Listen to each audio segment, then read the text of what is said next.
Hello and welcome. I'm Mariam Saab on this edition of Middle East Matters. A Yazidi woman who was taken captive by the Islamic State group and escaped to become a UN ambassador makes an emotional return to her village liberated by Iraqi coalition forces.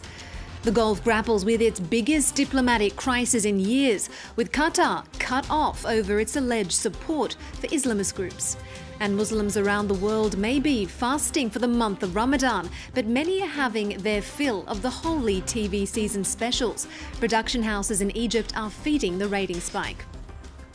But first, the Syrian Democratic Forces say the battle to liberate Raqqa from Islamic State group control is underway. On the front line, a Kurdish Arab coalition of ground fighters launched an attack from 3 fronts on Monday and managed to enter the city through the east. Under the cover of US-led coalition airstrikes, they've been closing in on the militants' de facto capital since November, driving jihadists from vast swaths of northern Syria. Meanwhile, in neighbouring Iraq, Mosul, once the largest city under jihadist control, is now on the cusp of falling to Iraqi coalition forces. There have been gains made on other fronts too, like the retaking of the Yazidi village of Kojo. 3 years ago, Nadia Murat was captured from there and sold as a slave by jihadists. Months later, she miraculously escaped and became a UN ambassador to raise awareness about human trafficking. Nadia's long-awaited homecoming is bittersweet. The life she once cherished is gone, and what remains are memories of the horrors that unfolded in Kojo. Yuka Roya reports. Nadia Murat broke down in tears as she arrived at the place where her life was changed forever. It was at this school in Kojo, northern Iraq, that the Islamic State group's fighters rounded up the villagers and separated men from women in the summer of 2014. I entered the school with my mother, friends and relatives. Today, the village is surrounded by mass graves. The Sunni extremist group considers the Yazidis, a religious minority of 400,000 heretical devil worshippers. Her mother and 6 of her brothers were among the hundreds who died during the purge. The jihadists killed men and older women and took young women, including Nadia, captive to force them into slavery. We wished we would be killed like the men, instead of being sold to and raped by Syrians, Iraqis, Tunisians, and Europeans. Nadia was taken to Mosul by the Islamic State group. She escaped 3 months later and was able to tell her story to the United Nations Security Council. Since then, she has become an advocate for the Yazidis and other victims of human trafficking. More than 3,000 Yazidi women are believed to be still held captive by the Islamic State group. I'm very scared that the Islamic State group fighters will use them as human shields, or that they will use their last bullets to kill them. Many of them are in Syria and Raqqa. It's very difficult to save them. On the school's rooftop in Kojo, the 24-year-old reunited with her surviving brother, who has now joined an Iraqi militia. She then picked up a few clothes at her former home. She'd hoped to see more surviving members of her family, but was shocked to learn that some of them had gone missing. It's the worst diplomatic crisis to hit the Gulf Arab states in years. Saudi Arabia, Egypt, Bahrain and the United Arab Emirates have cut ties with Qatar. Yemen and the Maldives have also followed suit. At the heart of the standoff are claims that Qatar is supporting Islamist movements and destabilizing the region. For its part, Qatar has rejected these allegations as false and is appealing for talks with its regional rivals. Shirley Sitbon has the story. On paper, Qatar can't compete with Saudi Arabia. It's 12 times less populous, 200 times smaller. That's one of the reasons its neighbors are applying pressure on it. They believe Qatar is far too influential for such a small country.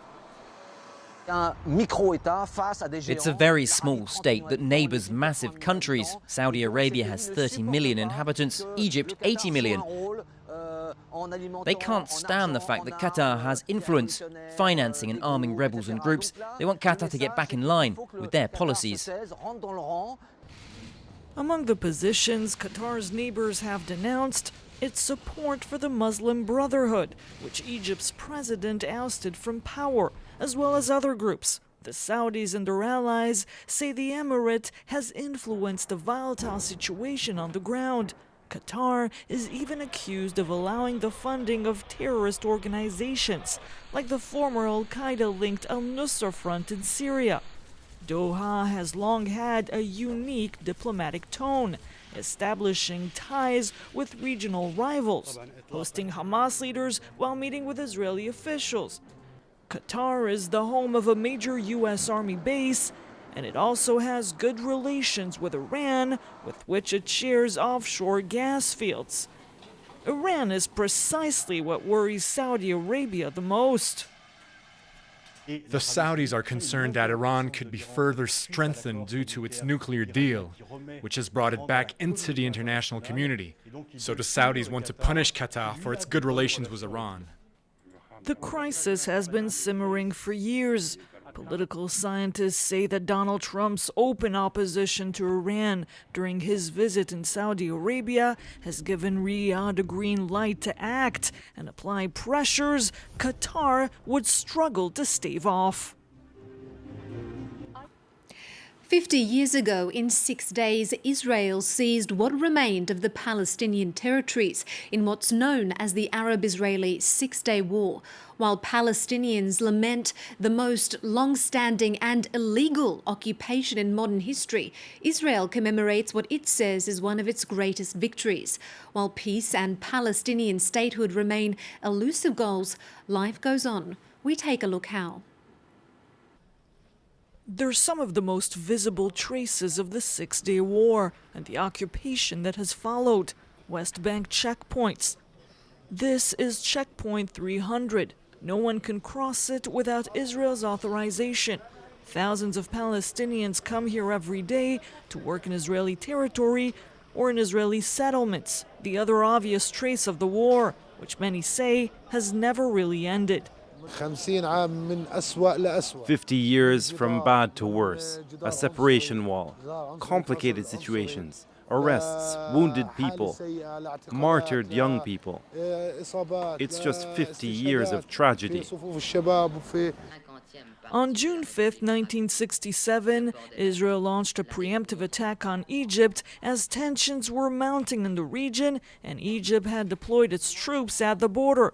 Israel invaded the Sinai Peninsula and Gaza Strip. As Egypt's allies, Syria and Jordan, entered the war, Israel seized East Jerusalem, the West Bank, and Golan Heights. A ceasefire was signed 6 days later. While Israeli and Palestinian residents had thought they knew almost everything about the war, new revelations have surfaced. According to documents shown by the Wilson Center, it appears that 50 years ago, Israel had a plan B to its war strategy, a secret plan which involved nuclear weapons. The goal of Doomsday Operation was to intimidate its neighbors, Egypt, Syria, Iraq, and Jordan. The documents show that Israel threatened to detonate an atomic bomb in the Sinai Desert. Israel has never acknowledged its nuclear arsenal, an issue that has been silenced into secrecy. The documents support the theory it not only has the bomb, but has had it for half a century. Muslims around the world are fasting from sunrise to sunset as part of the holy month of Ramadan. To offer some distraction, some people are trading in food for a daily diet of must-watch television. Fueled by a rating spike, networks across the Muslim world flesh out their grid with Ramadan special series. Egypt is at the centre of the boom. This year, 33 series were filmed there for the holy season.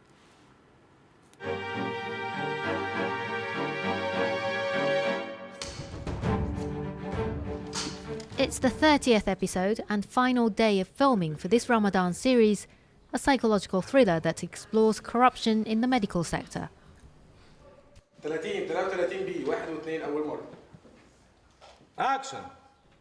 Fierce competition pushes screenwriters to lace their scripts with ever more drama.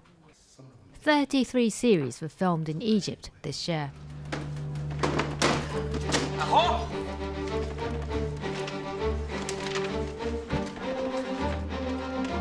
In between takes, Nadia Murat, one of the main actors in the series, comes to talk with the writer, still moved by the scene he just played.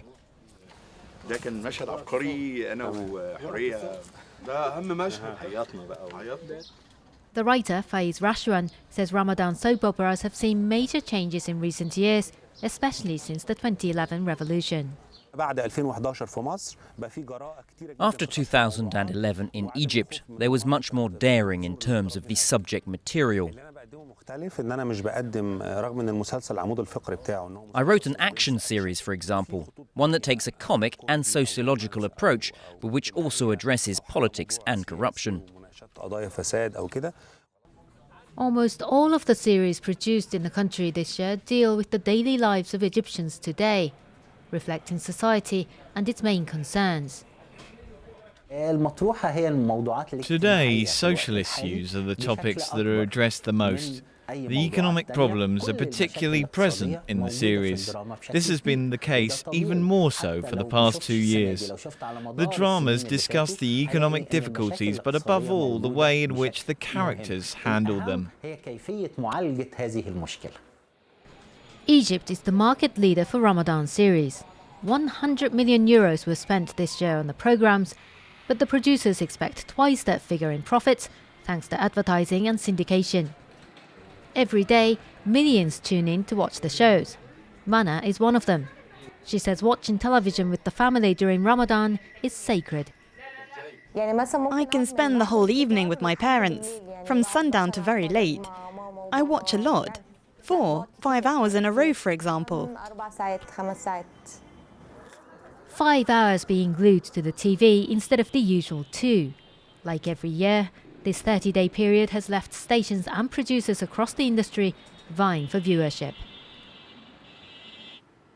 And that's all for this edition of Middle East Matters. Connect with us online. Do stay tuned to France 24 for more news coming up.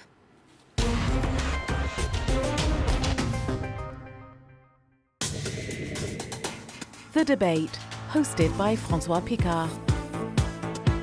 Live from Paris, a debate on the big story of the day with experts, newsmakers and observers.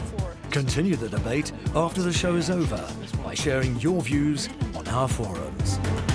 The Debate on France 24 and France24.com. Revisited, presented by Stuart Norval. Abu Ghraib is unlikely ever to be forgotten. The Iraqi prison was central to a scandal in 2003 after photos leaked showing its inmates subjected to brutal treatment by their American jailers, forcing an apology from the US. A decade later, the prison was under Iraqi control when 500 detainees escaped. More than a few would end up fighting for the Islamic State group. Today, the US occupation is a distant memory. The prison shut down. Could normal life be reasserting itself around Abu Ghraib? France 24 went to find out. Revisited on France 24 and France24.com. Eye on Africa, presented by Georgia Calvin-Smith. Africa News, your eyes on Africa. Bringing you the latest from across the continent. Eye on Africa on France 24 and France24.com.